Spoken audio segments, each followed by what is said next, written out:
지난 시간에 우리는 단군 조선에 대해서 알아봤는데요. 연대기 6번째였죠. 오늘은 연대기 7번째, 철기 열국시대 북부여 남삼한을 주제로 교과서와 그 다음에 윤내연 교수와 한가람연구소의 역사 교과서, 그리고 환단고기에서 말하는 열국시대, 이렇게 나눠서 살펴보고자 합니다.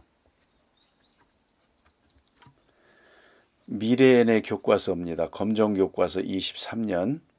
고조선을 뿌리로 줄기로 부여 고구려 옥저 동해 마한 진한 변한, 그렇게 되어 있죠. 그 다음에 키워드 단군의 고조선, 비파형 동검과 탁자식 고인돌 있고요. 비파형 동검 고인돌 팔조법, 그 다음에 부여 고구려 옥저동의 삼한, 이렇게 해서 되어 있습니다. 이 검정교과서들이 이 고대사에 대해서는 한두 페이지 정도로 정리를 하기 때문에 뭐 이렇게밖에는 달리 정리할 수가 없지 않을까 싶기도 합니다. 우리 역사상 최초의 국가 고조선, 여러 나라의 성장, 그렇게 해서 유물 몇 개와 지도, 이렇게 해놨습니다.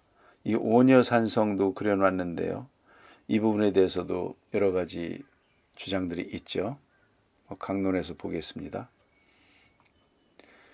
그 다음에 이번에는 비상교육, 내용은 거의 비슷합니다. 약간씩 다른 부분, 그런 정도죠. 그래서 연맹체에 기초한 국가가 성장하다. 청동기 문화를 바탕으로 성립한 고조선, 부여의 성장, 옥저와 동해 삼한, 이렇게 나눠서 요약해 놨습니다.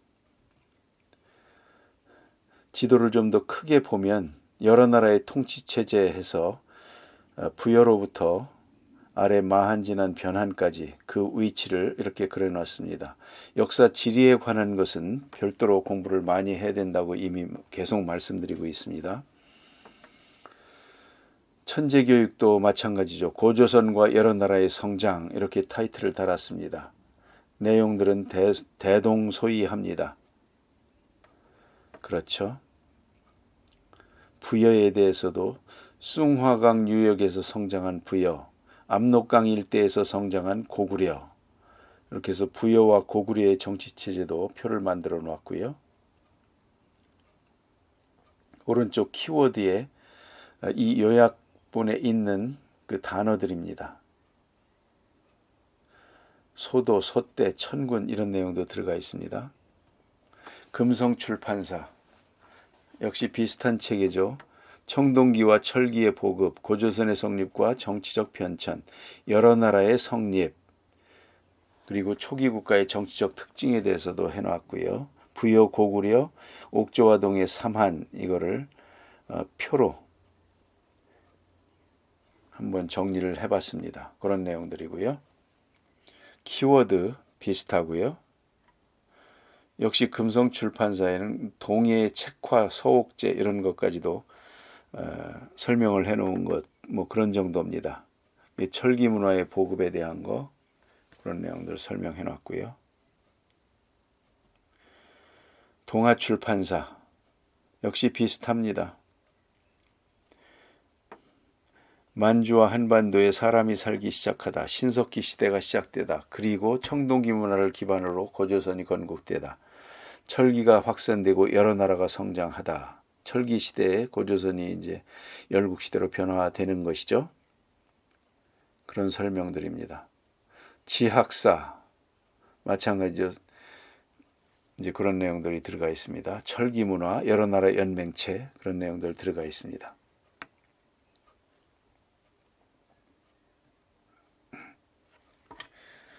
역시 부여 고구려 옥저 동해 삼한을 정치 경제 사회 문화 제천 행사 특산물로 이렇게 나눠서 표를 정리해 놓은 것들 한번 제가 크게 따와 봤습니다. 왼쪽에는 그 위치들이 있죠. 그리고 저쪽 그 대륙에서 동북 쪽에서 건너 이쪽으로 이주하고 또 다시 외로 건너간 그런 화살표들이 표시되어 있습니다. 예, 검정교과서에는 이런 정도로 한두 페이지로 전부 고대사와 열국시대까지를 정리를 해놨고요. 이제 윤내연 교수, 고조선사와 열국사에 대해서 윤내연 교수를 책을 꼭 봐야 되겠죠. 그 한국 고대사 책입니다. 열국시대를 나눠놨어요. 거기에 포함된 내용이 동부여, 음루, 동옥저, 동해책, 신앙남국, 대방국, 말갈, 고구려, 백제, 신라 초기까지, 이 고구려, 백제, 신라 초기까지 열국시대로 분류를 해놨습니다. 이런 부분들이 윤내연 교수가 연구한 내용들이죠. 그렇게 돼서 4세기까지 그렇게 열국시대로 봅니다. 그 북부여가 고조선이 망한 100년경, 좀 더 일찍은 북부여가 해모수가 북부여를 건국한 서기전 239년부터 4세기까지 그렇게 보시면 되겠습니다. 그 4세기 같은 경우는 그 서양의 기독교사 같은 경우도 보통 500년대 그때까지를 초기 기독교, 그 다음에 그 이후를 중세 기독교 이렇게 분류하지 않습니까? 얼추 시기가 맞아 들어가는 그런 부분들이 있습니다. 그래서 고대사를 열국시대까지 이렇게 해서 4세기까지로 열국시대를 포함했다 하는 것. 그 다음에 윤내연 교수는 단군신화 속 사회발전 단계를 이렇게 사회발전 단계 무리, 마을, 마을연맹제, 국가사회를 단군시대의 시대와 비교해 봤습니다. 그리고 연대와 고고학적 시대를 한 표로 정리를 해봤죠. 우리가 전체적으로 우리 역사를 꾸미는 데 있어서 이 틀을 좀 생각을 하면서 정리를 해야 될 것으로 봅니다. 역시 한국 고대사 좀 읽어보겠습니다. 열국시대는 고조선의 거수국들이 독립해 여러 나라로 분열된 시대를 말한다. 이렇게 정의를 해놨죠. 고조선의 거수국이라 함은 아랫부분입니다. 고조선의 통치 아래 자치적인 권력을 행사하던 부족단위의 연맹국가, 일명 제후국을 의미한다. 거수국을 제후국으로 생각하면서 책을 보시면 되겠습니다. 고조선의 붕괴와 열국시대의 시작은 몇 가지 점에서 중요한 의미를 가진다 하면서 5가지를 해놨습니다. 정치적으로 분열되었다는 것, 한민족이 여러 나라로 분열되었다는 것. 두 번째는 고조선에 붕괴되면서 거주민 이동이 크게 일어났고 거수국들이 독립하면서 재편성되었다. 여기서 민족과 문화가 융합되었다 하는 것이고요. 셋째는 열국시대는 지방 분권적인 거수국제 국가에서 중앙 집권적 군현제 국가로 변천되는 과도기였다. 이거는 철기 보급과 관련이 이제 큰 것이죠. 중앙 집권적 군현제 국가, 이제 역사 시대로 들어오는 것 아닙니까? 고조선은 이제 사라지게 되죠. 넷째, 열국시대는 경제면에서 큰 변화가 있었답니다.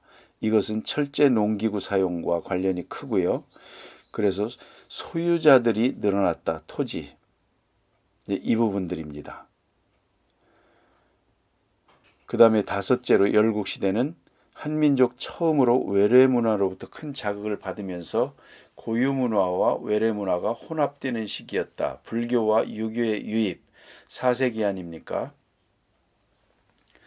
이제 그렇게 나누고 있습니다. 이러한 변화는 고조선 이래의 사회 성격의 종말을 고하죠. 재정일치 시대. 그 다음에 지방 분권적, 거수국 이런 개념에서 종말을 고했다. 새로운 사회로의 출발을 예고한다. 즉 열국시대 말기인 서기 4세기 말을 전후로 한국사에서 고대사회는 끝이 나고 중세사회로 접어들게 되었다. 삼국시대는 중세사회로 보는 것이죠. 예전에는 삼국시대까지 고대로 보고 그 고려시대를 중세로 보고 이런 때도 있지 않았습니까? 그러나 지금 이렇게 보고 있습니다. 윤내현 교수 책에 있는 그림입니다. 왼쪽에 한반도 만주 비파형 동검의 출토지를 점을 찍어 놓았고요. 그 다음에 오른쪽은 고조선의 도읍지로서 아사달에서 평양성으로 백악산 아사달로 장경당으로 다시 아사달로 이렇게 해서 표시를 해놨고요. 그 다음에 고조선 해놨습니다. 이런 그 지리에 대한 것은 종합적으로 공부를 해야 됩니다. 윤내현 교수의 이제 책에 있는 내용이고요. 고조선의 영토가 왼쪽에 있죠. 이것도 윤내현 교수의 주장입니다. 다른 주장들도 많습니다. 오른쪽에 고조선의 거수국을 표현해 놨고요. 보면 비류국, 행인국, 개마국, 시라 이런 그 국들이 있죠. 이런 것들이 나중에 다 고구려로 편입이 되죠. 열국시대의 계시와 변천, 고조선의 해체 과정에 대해서 설명을 해놨고요. 역시 고조선의 해체의 제일 중요한 영향, 철기 보급이고요. 그 다음에 두 차례 큰 전쟁, 위만조선과의 전쟁, 한무제와의 전쟁으로 고조선이 서기전 100년을 전후로 붕괴되었다. 그렇게 설명하고 있고요. 열국의 성립과 변천 과정을 써놓고 있습니다. 두 가지 새로운 상황이 전개되었답니다. 지금의 요서 지역에 있었던 고조선 거수국들이 요동 지역으로 이동을 해왔답니다. 기억해야 됩니다. 그리고 거수국들이 단군 조선의 통치 능력이 상실되고 거수국들이 바로 독립국이 됐다. 그런 내용들. 원래 고조선 거수국들은 지금의 나나로부터 요하에 이르는 요서 지역에 있었다. 그것이 대이동이 두 번 있었답니다. 첫 번째 이동이 위만조선의 침략으로 대릉하 서쪽에 있던 거수국들이 대릉하 동쪽으로 이동했다는 것, 대이동 1이고요. 대이동 2는 요하 서쪽의 주민들은 서한의 요하유역 점령으로 한무제죠. 요하 동쪽으로 이동했다. 이들 중 일부는 동부여 고구려, 음루, 동옥저, 동해, 채신왕랑 등 새로운 정치 세력으로 성장했다. 나라를 세웠다 하는 것이죠. 그러나 요서 지역에서 사용하던 명칭 그대로 사용했다 하는 것입니다. 흔히 있을 수 있는 일이죠. 오늘날 대륙에 있는 지명과 한반도에 있는 지명이 같은 것이 많지 않습니까? 이런 데서도 그 힌트를 찾아볼 수가 있겠죠. 요서 지역으로부터의 주민 이동은 요동 지역의 연쇄 현상을 낳았다. 이주민들이 요하 동쪽에서 정치 세력을 형성하자 원래 그 지역에 살던 주민의 일부는 연해주와 시베리아로 이주했고 고아시아족의 일부 형성했다는 설입니다. 일부는 한반도 남쪽으로 이주했다. 그렇죠? 한반도 남쪽으로 이주하면서 원래 남쪽에 있던 청천강 이남에 있던 한이라는 나라가 크게 요동치고 변화되게 되죠. 이제 그렇게 연쇄적으로 역사가 바뀌게 되는 것입니다. 그런 내용들을 설명하고 있고요. 그 다음에 이제 각계적으로 각각의 동부여에 대해서 쭉 설명하고 있고요. 우리가 드라마에서 많이 보지 않았습니까? 고주몽 할 때 그 금화 얘기도 많이 나왔었고 그런 내용들을 설명하고 있고요. 서기전 59년 이제 동부여를 건국했답니다. 원래 있던 북부여를 버리고 북부에서 떠나서 동부여를 건국했다. 위만조선과 한사군의 위치 지도 있고요. 그 다음에 오른쪽에는 열국의 위치도를 또 표시를 해놨습니다. 보시면 되겠고요. 그 다음에 고구려의 성장 초기 열국시대에 포함했다고 그랬죠. 그래서 고구려는 원래 고조선의 거수국으로 요서 지역에 있었습니다. 고구려도. 그 위치는 지금의 요령성 서남부 기투기로 산해관과 수중 사이 및 그 주변 지역이었을 것으로 추정된다. 역사 지리입니다. 고구려 주민 일부가 위만조선과 한무제 침략으로 동쪽으로 이동해서 지금의 요하 동부 유역에 거주하게 되었다.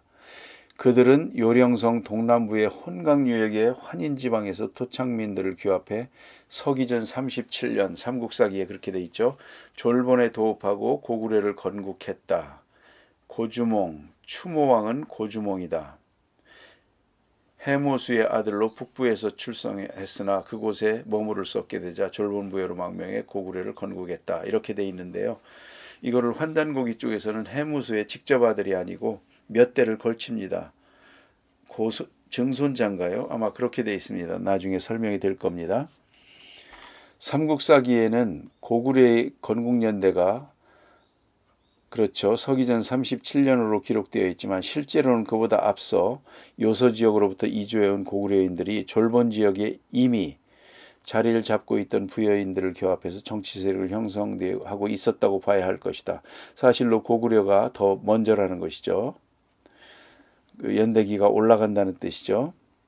그리고 서기 3년에 국내성으로 도읍을 옮기고 국가발전, 36년에 추모왕의 비류국을 병합할 것을 출발점으로 해서 이제 계속적으로 나라를 늘려갑니다. 앞서 지도에서 보았던 행안국, 부국저, 구다, 갈사, 조나, 주나 10여 개국을 소국을 병합했다는 거죠.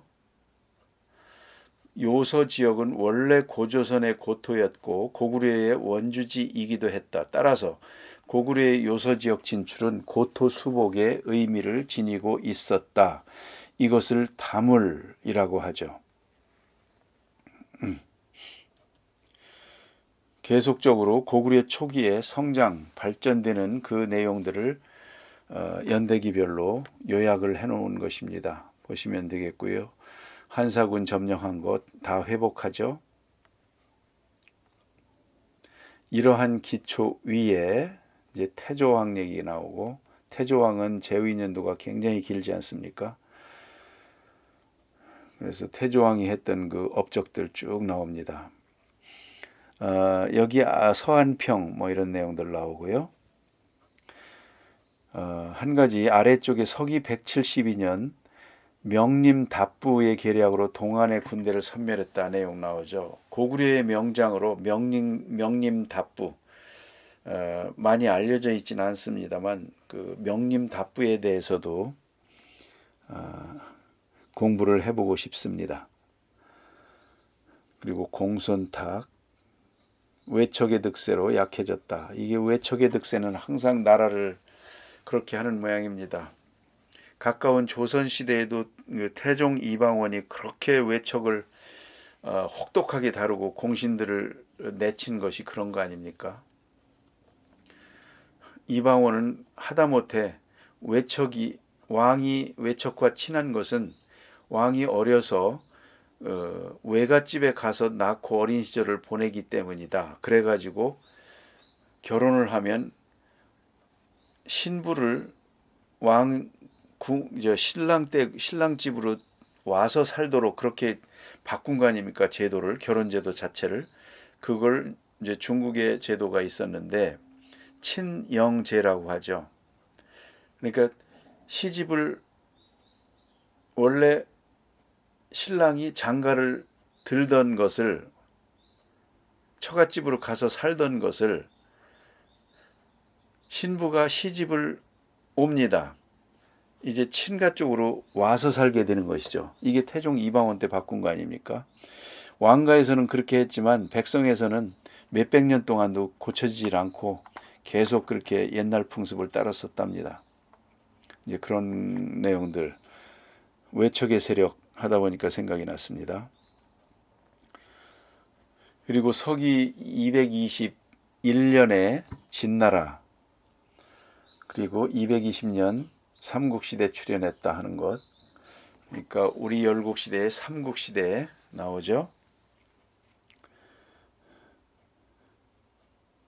나나유역은 고구려와 중국 세력의 각축장이었다.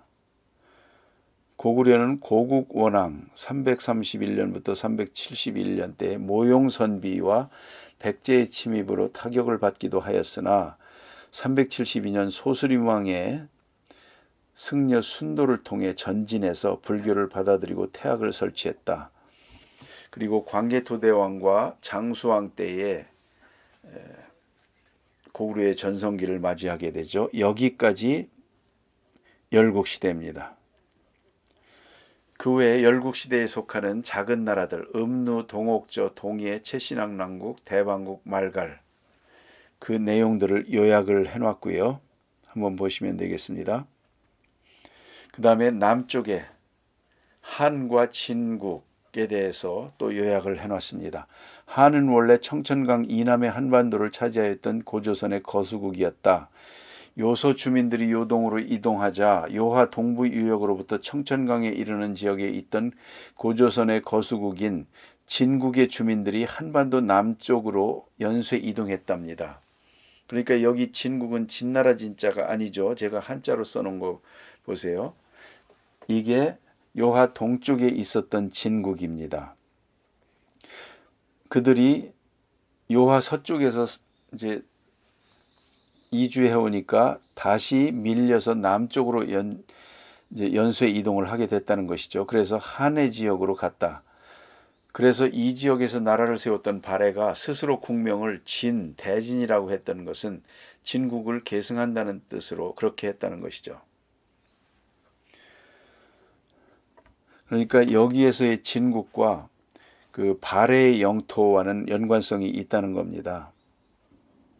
한은 원래 고조선 시대에 청천강을 북쪽 경계로 하여 이남의 넓은 지역을 차지하고 있었으나 이주민들이 대동강 유역에 채신왕남국을 세우자, 이거는 저쪽에서 바다를 건너서 이제 온 사람들 아닙니까? 그 고죽국 뭐 유민도 있고요.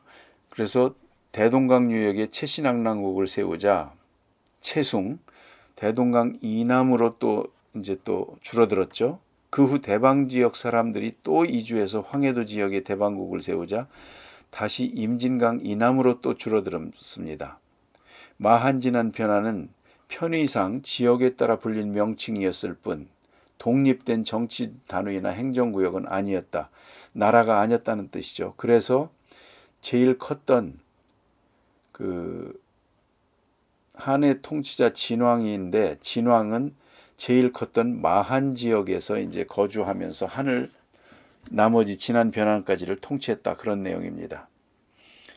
초기에는 충남 직산 지역에 있던 목지국에 도읍하고 그 지역을 직할지로 삼고 있었으나 후에 백제가 독립해서 영토를 확장하자 그 세력에 밀려 전북 익산 지역의 월지국으로 도읍을 옮긴다. 강론에서는 목지국과 월지국에 대해서도 다뤄야 됩니다. 그렇게 돼 있고요. 한 왕실과 일부 소국들은 서기 4세기까지 명맥을 유지했으나 이제 그 이후에 백제 고구려 신라에 이제 합병되면서 한은 완전히 멸망했다. 여기까지 열국입니다. 그리고 백제 초기에 대해서도 또 설명을 해놨어요. 그래서 백제는 이렇다. 여기 보면 비류왕이 건국했으나 두 번째 줄입니다. 5개월 만에 사망하자 온조왕이 뒤를 이어 백제의 기틀을 닦았다. 이렇게 윤 교수 책에는 있죠. 이게 환단고기에서는 좀 다르게 설명하는 것으로 기억을 합니다. 비류왕이 죽어서 온조왕이 이어받은 것이 아니고 처음에 소선호가 나라를 세우고 실질적인 왕의 역할을 하다가 이렇게 되다가 온조왕은 자리를 옮겨서 따로 독립해서 백제를 세웠다. 이제 이렇게 설명을 합디다. 나중에 보겠습니다. 그렇게 돼 있고 비류왕과 온조왕의 아버지는 북부의 헤브루 왕의 후손인 우태였고 어머니는 졸본 출신 소선호였다. 우태가 사망한 후 소선호가 북부에서 망명한 추모왕과 재혼해 주몽과 고구려 건국을 도왔는데 추모왕에게는 이미 북부의 본부인 사이에 난 아들이 있었다. 비류와 온조는 남쪽으로 내려와 한의 진왕으로부터 대수지역 지금의 임진광 유역의 땅 사방 백리를 분봉받아 한해 진왕이 이걸 허락을 해준 것이죠. 떼어준 것입니다. 서기전 18년에 미추홀에 도읍하고 백제를 건국했다. 이렇게 기술하고 있습니다. 이 유리와 비류 온조 이 부분에 대해서도 스토리가 많죠. 다루게 될 것입니다. 온조가 목지국을 병합한 거, 그러면서 점점 한 지역을 마한 지역을 다 차지하게 되죠. 월지국도 이제 멸망시키게 되고. 백제는 384년 침유왕 원년에 동진에서 호승 마라난타를 통해 불교가 도입됐군요. 이 백제가 처음 불교 도입된 데가 거기라고 하죠.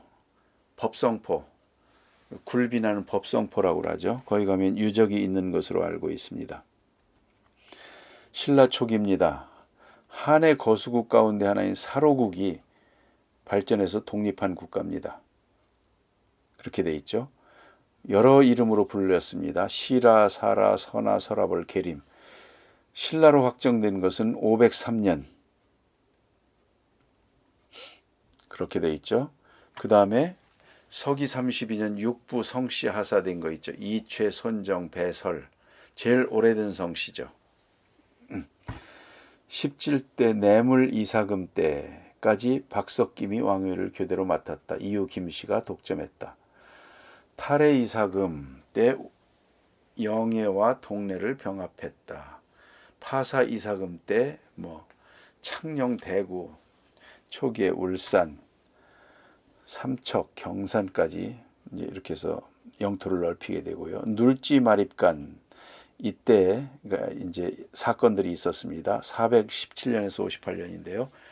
왜가 많이 침입을 신라를 해왔었죠. 여러 차례. 그때 눌지마립간이 고구려 군대의 도움으로 왕위에 오르고 당시 신라는 고구려의 보호를 받는 처지였답니다. 그래서 왕의 칭호도 마립간이라는 칭호를 사용하게 됐다는 것이죠. 그래서 503년에 지증 마립간이 왕이라는 호칭을 사용하고 나라 이름도 신라로 확정하면서 이제 신라의 독립 이제 이런 것들을 추구하게 되는 것이죠. 그리고 512년에 울릉도 동남쪽, 그렇죠. 울릉도 병합을 하게 됩니다. 우산국. 우산국에 대해서도 얘기들이 많지 않습니까? 우산국이 어디였느냐부터 시작해서 독도는 어디였느냐부터 시작해서 그 지도와 주장들이 많이 있습니다. 아마 나중에 가서 또 다루게 될 겁니다. 그리고 법흥왕 527년, 상대적으로 늦었죠. 그 눌지마립간 때 불교를 공인하게 되죠. 그 전에 2차돈의 순교라든지 여러 가지 그 불교적 범란이 탄압이 있었지 않습니까? 이렇게 돼서 열국 시대가 신라 초기까지도 들어가 있고요. 가야 초기는, 가야는 좀 늦게 서기 42년에 건국했죠. 김수로 왕. 그래서 김수로 왕이 굉장히 오랫동안 왕위에 있었던 것으로 기록되어 있지 않습니까? 그래서 이제 그 초기 기록들을 신뢰하지 않는 그런 이제 주장들이 있는 것이죠. 육가야 잘 아시는 바입니다. 금관가야가 주도가 됐고요. 금관가야는 532년 신라에 병합되고 그러면서 대가야로 가서 좀 더 있었죠. 562년까지. 그래서 신라에 완전히 병합되고 그 금관가야의 마지막 왕인 구영왕의 손자가 바로 김유신 아닙니까? 532년에 망했던 그 신라에 병합된 금관가야. 김유신이 이제 그 후손입니다. 이런 내용도 있습니다. 건국되기 전부터 한에서 왜 열도로 이주한 사람들이 많았는데 가야 건국 이전부터 한의 뒤를 이어 백제와 가야가 성립된 후에는 이주민이 더욱 많아졌다. 왜 열도에 소국을 세웠다.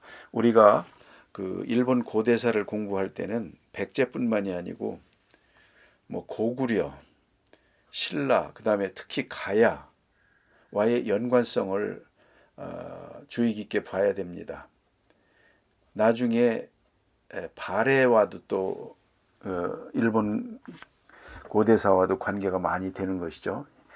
좀 더 오래 단군 조선 때에도 해류 이제 그 동해안을 통해서 교류가 많았다. 이 윤명철 교수의 책에 보면 이제 그런 것들도 아주 오래전부터 그 외와 교류가 많았던 것들을 설명을 하고 있습니다. 그래서 규슈 지방이나 이쪽은 그 가야나 신라의 것과 비슷한 것들이 많죠. 여기서 건너가서 일본의 원래 조몬 문화였던 것을 야요이 문화라는 것은 사실 도레인들이 만든 문화 아닙니까? 그러니까 사실은 저는 그 범한국사에서도 그런 부분을 다뤄보고 싶습니다. 그러면서 이제 우리 고대사 체계를 바로 세우자. 이게 벌써 20여 년 전 책입니다. 윤 교수는 한국의 옛 문헌에 기록된 고대사 체계는 두 가지로 나뉜답니다. 하나는 제왕원기 고려사 지리지 세종실록 지리지 체계이고요. 다른 하나는 삼국유사 고조선조 체계랍니다. 제왕원기 체계는 기자가 조선으로 이주해서 고조선은 다 망했고 기자가 고조선을 대체해서 기자조선을 세웠고 그 뒤를 의만조선과 한사군이 차지했다. 그러니까 고조선 전체를 다 차지했다. 이렇게 보는 것입니다. 그래서 그렇게 되다 보니까 1400여 년 동안을 중국인들의 지배를 받았다. 이렇게 되죠. 그래서 그 일본 제국주의가 우리나라를 점령하고 조선사 편수해서 한반도의 북부는 중국의 지배를, 한반도의 남부는 임나가야 일본의 지배를, 그래서 한국은 한 번도 독립국인 적이 없었다. 이렇게 나오는 거 아닙니까? 이제 그 체계입니다. 그런가 하면 삼국유사 체계는 기자가 망명하여, 그리고 이제 제야사에게 체계도 마찬가지죠. 환단고기 체계도 기자가 망명하여 정착한 곳은 고조선의 서부였으며 기자가 정착한 뒤에도 고조선은 그 동쪽에 계속 건재하고 있었다 하는 것이죠. 의만조선 때도 그렇고 한사군 때도 고조선, 그 한사군도 고조선의 서부에 있었으며 동쪽에는 고조선이 여전히 있었다. 그리고 그 뒤를 이어 한민족의 여러 나라 열국시대가 있었다. 이렇게 보는 겁니다. 그렇게 돼 있죠. 그러나 제왕원기 계통에 이 통솔로 자리 잡아 오늘날까지 이르렀답니다. 지금 통용되는 한국 고대사 체계는 기자라는 명칭은 제거되었습니다. 그러나 실질은 그렇지 않다는 것이죠. 모화 사상이 여전히 있다는 것입니다. 이 두 가지 다른 한국사 체계 가운데 어느 것이 사실일까? 중국 고대 기록을 통해 본 한국 고대사 체계는 삼국유사 계통의 체계와 일치한다. 즉 고조선 서쪽 일부에 기자조선, 의만조선, 한사군이 있었다. 그런 내용이죠. 이거 바로잡아야 된다. 그 내용입니다. 그러면서 이렇게 표를 만들었습니다. 왼쪽 현재 통용되고 있는 한국 고대사 체계, 고조선을 전체를 다 기자조선이 답습을 했고 의만조선이 답습을 했고 한사군이 이어졌죠. 이제 그렇게 체계를 본 것이고요. 그 해당 시기에 중국은 하상주 이렇게 나옵니다. 삼국시대, 춘추전국시대 이런 때죠. 그걸 윤내인 교수는 오른쪽 올바른 한국 고대사 체계 해서 고조선은 여전히 있었고 그것이 잔뜩 써있는 열 몇 개 써있는 그 열국으로 이렇게 다 이어져서 열국시대로 이어졌다. 그 열국시대 나라들을 제가 오른쪽에 별도로 또 정리를 해봤습니다. 그리고 하단에 보면 한쪽 귀퉁이에 기자국, 단군조선의 거수국, 의만조선, 중국의 군현 그렇게 그려져 있지 않습니까? 이제 이런 게 한국 고대사의 올바른 체계다. 이렇게 윤내연 교수의 이제 책에서 설명하고 있습니다. 예, 여기까지 보고요. 이 윤내연 교수의 열국시대 분류를 그대로 받아서 교과서를 나름대로 쓴 것이 한가람 역사문화연구소입니다. 다음 시간에 그 체계를 잠깐 보겠습니다.